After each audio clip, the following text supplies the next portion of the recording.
స్వచ్ఛందంగా పోలీస్ వాళ్ళు ఒక first step towards eradication of addiction towards drugs.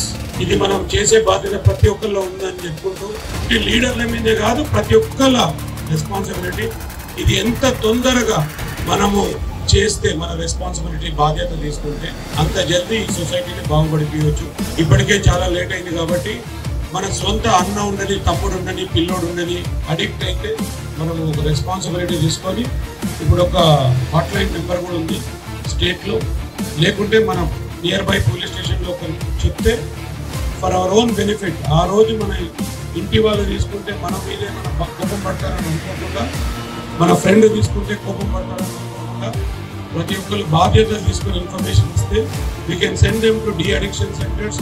There are lot of things. మనం de addiction center అవ్వచ్చు, వీళ్ళ భవిష్యత్తు గురించి చేస్తున్నాం. మనం చేస్తే సొసైటీని క్లీనప్ చేయవచ్చు. సొసైటీని మత్తు పదార్థాల నుంచి క్లీన్ అయిన రోజు we'll have a fresh, clean, young society which will be useful.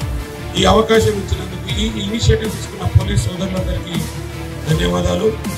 Major responsibility also press. ఏం మాట్లాడింది మీరు ఫోటోలు తీసి పెట్టేదానికంటే మీది కూడా బాధ్యత ఉన్నది. స్పెషల్ ఆర్టికల్స్ రాయండి, ప్రజల దగ్గర కొనియండి, దాని ఎఫెక్ట్స్ రాయండి. ఎందుకంటే you are more powerful, the pen is mightier than the sword. మీరు రాసింది ప్రతి ఒక్కరు చదువుతారు. మీరు రాయండి, ప్రతి ఒక్కరి దగ్గర తీసుకుపోండి, దాని సైడ్ ఎఫెక్ట్స్ పెట్టండి. గుట్కా తింటే ఏమవుతుందో అడ్వర్టైజ్మెంట్ వస్తుంది, మీరు రాయండి. Make it more impactful. Let's work towards a very clean society for tomorrow. ఈ అవకాశం ఇచ్చినందుకు మీ అందరికీ ధన్యవాదాలు. Thank you.